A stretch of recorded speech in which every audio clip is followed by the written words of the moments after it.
इम्तियाज़ जलील साहब जो मजलिस इत्तेहादुल मुस्लिमीन के MP थे, तो वो 17,000 गाड़ी लेकर गए प्रोटेस्ट में कि उनको पकड़ो। फिर पता है क्या हुआ? इसी पर नहीं बस हुआ,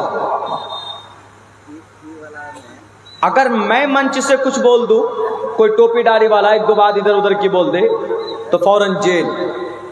हुआ है, हमारे उलमा गए हैं, हमारे डॉक्टर्स गए, हमारे प्रोफेसर लोग गए।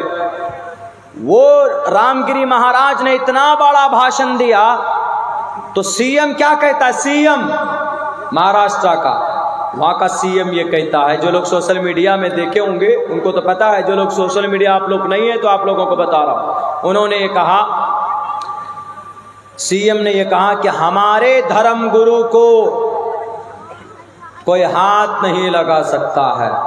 ये स्टेटमेंट था उनका, CM का। अरे तुम्हारा धर्म गुरु है ही नहीं, वो तुम्हारा जाहिल गुरु है, इसलिए कि उस गुरु को नॉलेज ही नहीं है। जब उससे इंटरव्यू लिया गया, उससे कहा गया कि जरा आप बताइए गुरुजी, आपने इतनी बड़ी बात कैसे कह दी, इतनी गलत बात? तो पता गुरुजी ने क्या कहा? गुरुजी ने कहा कि नहीं, मैंने गलत बात नहीं कही, मैंने वो बात कही जो मुसलमानों की किताब में है, उनकी हदीस की किताब में है, उनकी सीरत की किताब में है, उनकी हिस्ट्री की किताब में है। ये बात बिल्कुल सही है, बात तो सही कही, लेकिन उसको गलत माने में लेकर बोला, गलत माने में लेकर बोला। क्या आप अलैहिस्सलाम ने 6 साल की उम्र में अम्मा आयशा से निकाह किया है और 9 साल की उम्र में आपकी रुखसती हुई भी अम्मा आयशा को बीवी बना कर लेकर गए? ये है, मोतबर रिवायात में यही है। लेकिन आप अलैहिस्सलाम की उम्र 50 साल है, बीवी 9 साल की। How is it possible? कैसे मुमकिन हो गया? तो उनको एतराज इसी बात पे है। तो हमने उनको कहा, जवाब दिया सोशल मीडिया के प्लेटफॉर्म से, हमने कहा कि वो गुरुजी धार्मिक गुरुजी नहीं है, वो नफरती गुरु है। जो आदमी धार्मिक होगा, जो आदमी नॉलेजफुल होगा, जिस आदमी को ज्ञान होगा, वो कभी भी किसी की धर्म की बात को लेकर उसको जलील और रुस्वा नहीं करेगा। उसको अगर समझाएगा भी तो महज़्ज़ब अंदाज में, मुस्बत अंदाज में। लेकिन यही बात उनकी किताब में अगर हो तो हमने कहा कि हमारे नबी के ऊपर थूकने से पहले गुरुजी अपनी किताब में देख लीजिए, आपकी किताब में भी है, त्रिशदशो दशवर्षा भार्गो विंदेन नग्निकाम एकविंशति वर्षा वा सप्रा वर्षा वाप्नुयात्। 30 बरस का मर्द 10 वर्षा 10 वर्ष की लड़की से विवाह कर सकता है, ऐसी लड़की से जिसको हैज़ का खून ना आया हो, यानी उसको माहवारी ना आई हो। और भी नीचे आइए, नीचे वाले लाइन में लिखा है एकविंशति, 21 को बोलते, एकादशा 11 को बोलते, द्वेदशा 12 को, त्रयोदशा 13 को, चतुर्दशा 14 को, पंचादशा 15 को, षोडशा 16 को, सप्तादशा 17 को, अष्टोदशा 18 को, नवदशा 19 को और विंशति 20 को। इसी विंशति 20 के साथ एक लगाइए, संस्कृत में एक को एका, एक को एकम बोलते, एकादशा, एकविंशति, एक त्रयोशति, एक चतुर्शति, एक पंचाशति, 51, ऐसे जाएगा। ये संस्कृत के गिनती है, ऐसी गिनते संस्कृत में। एकविंशति वर्षा, 21 बरस का मर्द लड़का, वासप्रा 7 साल की बच्ची से विवाह कर सकता है। कहाँ लिखा है? महाभारत का ये मंत्र है, महाभारत में लिखा। आपको अगर नबी की जात पर एतराज है कि 6 साल की उम्र की बच्ची से विवाह कैसे किया, 9 साल की उम्र की रुखसती में बीवी बनाए, तो महाभारत के इस मंत्र में भी होना चाहिए। यहाँ पर भी तो वही बात है ना कि त्रिशदशो 30 बरस का मर्द, 10 वर्षा 10 साल की बच्ची भी तो नाबालिग होती है ना। भारत के अंदर में बच्ची कब बालिग होती? लड़की इस्लाम की नज़र में 12 साल की उम्र में, भारत के कानून में 18 साल की उम्र में। लड़का कब बालिग होता है? 14 साल की उम्र के बाद इस्लाम की नज़र में, शरीयत में। लेकिन भारत के संविधान में 21 साल के बाद। लेकिन आजकल का लड़का तो 10 साल में बालिग हो जाता, मोबाइल लेके, मोबाइल देख करके वो टाइम से पहले बालिग हो जाते, उल्टी सीधी हरकतें करते। फिर शादी उसके माँ बाप करा के नहीं देते तो चुपचाप अपनी सेटिंग को लेकर भाग जाते और जाकर किसी कोर्ट में शादी कर लेते। माँ बाप कहाँ जी? पता नहीं। माँ बाप से भी बगावत कर कर जाके शादी कर लेते। और समाज की बेटियां भी ऐसी कर रही, हमारी समाज की लड़कियां। इस ताल्लुक से बहुत बातें होती भी आ रही हैं और लोग करते। मैं इतना कहूँगा, वक्त से पहले बालिग मत हो, बहुत खतरा है औरत के लिए, लड़की के लिए भी, लड़के के लिए। पहली बात तो तुमको एक नशा, एक हवस के चक्कर में इतने बड़े बड़े गुनाह हो जाते हैं, जिंदगी खराब हो जाती। नेपाल की एक लड़की है, बेंगलोर के अंदर नौकरी करती, शादीशुदा लड़की, औरत, ज्यादा उम्र की नहीं, अपने शौहर को छोड़कर अपने बॉयफ्रेंड के साथ रहने लगी। बॉयफ्रेंड मतलब लड़का दोस्त।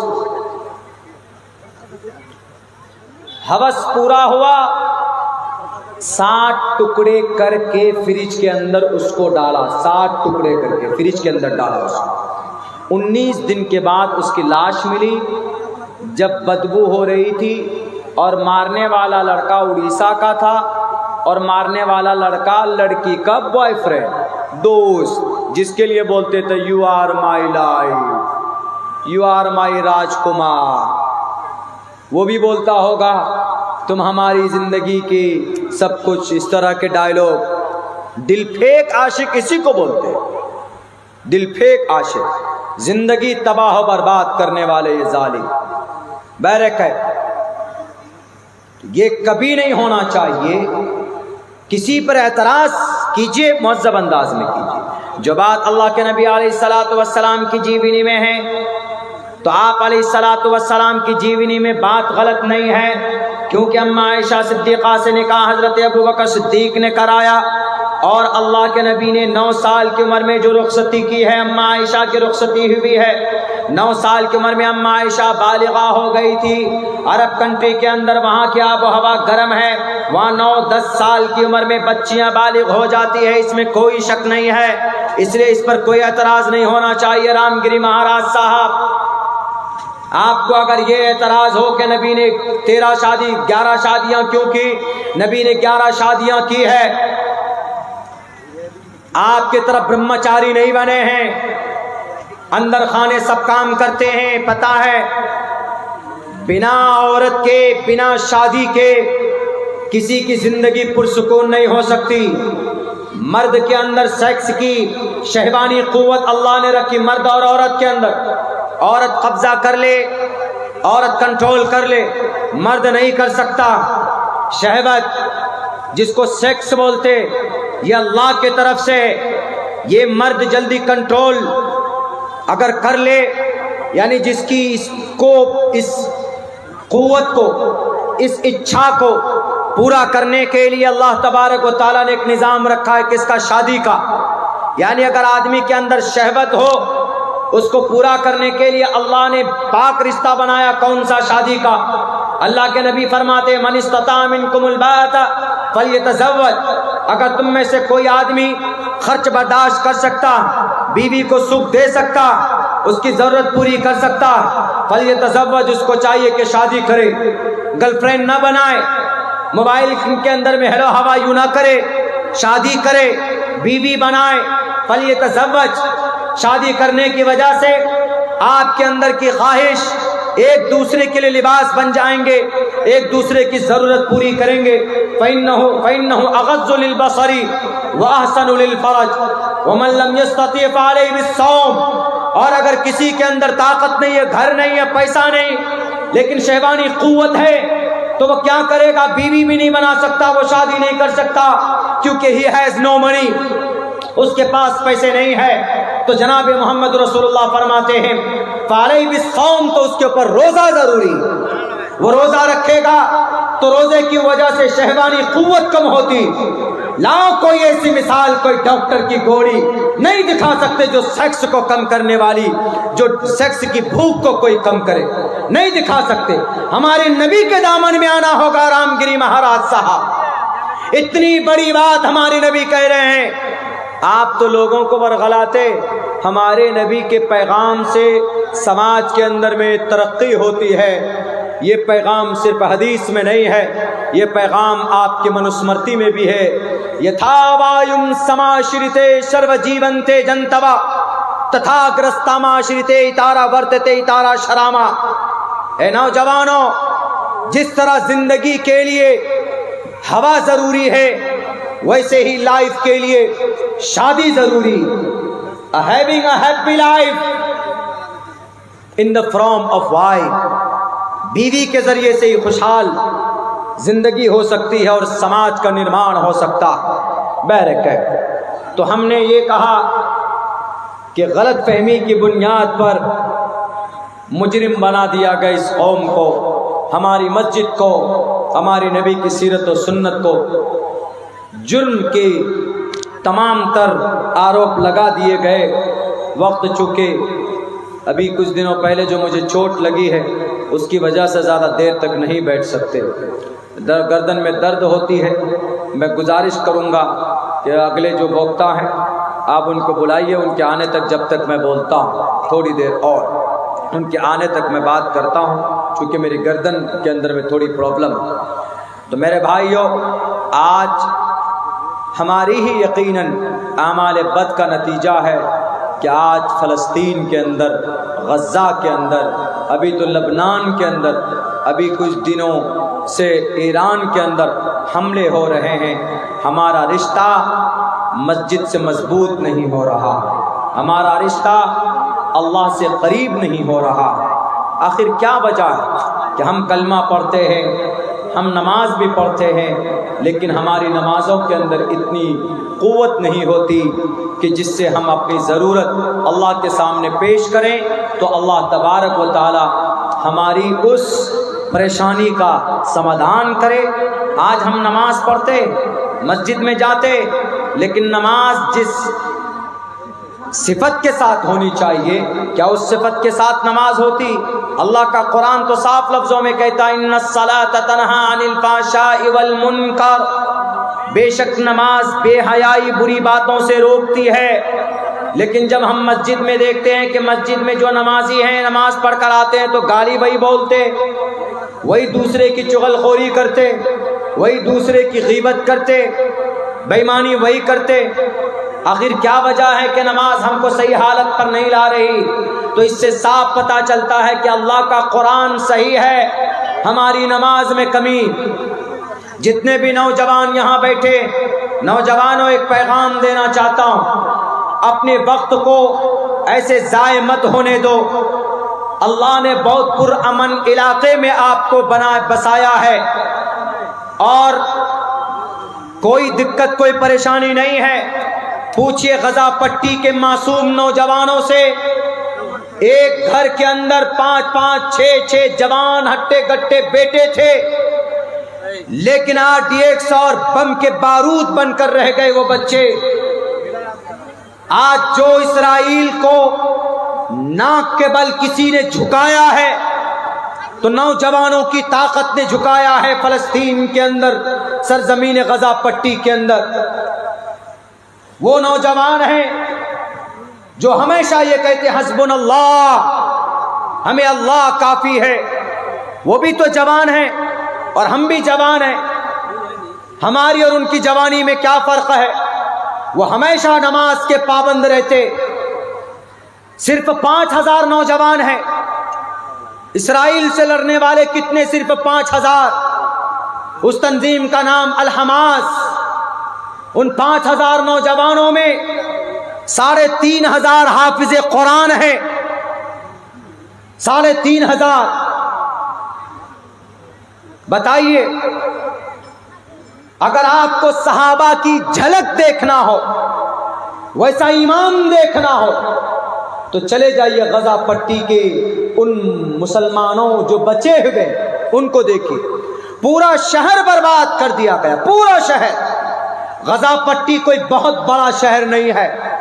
गजा पट्टी 40 किलोमीटर लंबा है, 12 किलोमीटर चौड़ा, एक जगह सिर्फ 6 किलोमीटर चौड़ा है। उसी के अंदर 40 लाख लोग रहते हैं।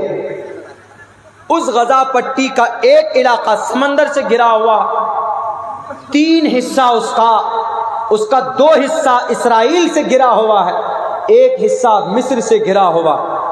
वो बेचारे समंदर में जाएं तो डूबते, इसराइल में जा नहीं सकते। पता है क्यों?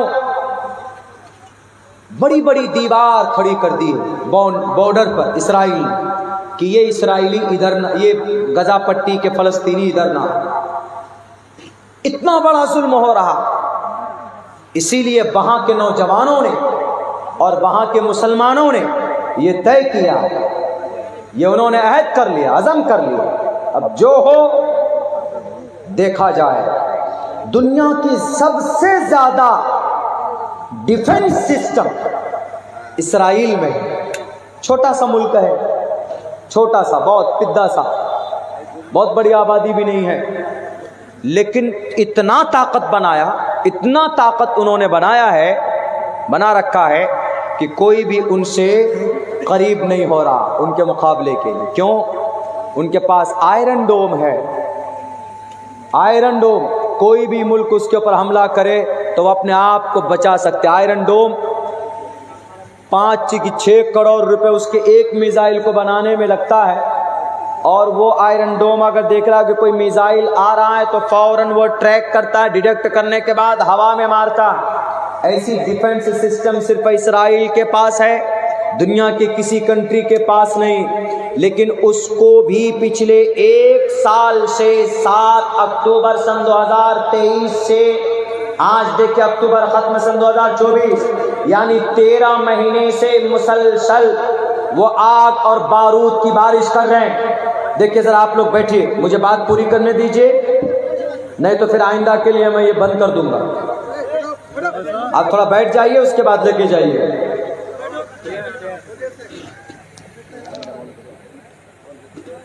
इसीलिए मैं कहता हूं कि नौजवानों, ये वक्त है, कीमती वक्त है आपके लिए। अल्लाह के रास्ते के लिए अपना कीमती वक्त लगाइए। कुछ नहीं कर सकते तो नमाज पाबंदी से पढ़िए। कुरान नहीं पढ़ना जानते हैं तो कुरान सीखने जाइए। 38,000 हाफिज़े कुरान बने पिछले 1 साल में। कहाँ? गजा पट्टी में 38,000 हाफिज़े कुरान, यानी बम बारूद की बरसात में। आ गए? कोई आ गए? हाँ, बस अपनी बात 2 मिनट में करते। 38,000 हाफिज़े कुरान। या हम मदरसे में बैठकर नहीं बना पाते, हमारे बच्चे नहीं बन पाते, वहां कैंपों में 38,000 बच्चे हाफिज़े कुरान बने। इसीलिए नौजवानों, अगर आप सुधर जाओ तो समाज सुधर जाए, मुआशरा सुधर जाए। बहुत बहुत शुक्रिया, जज़ाकल्लाह। अस्सलामु अलैकुम व रहमतुल्लाहि व बरकातुहू।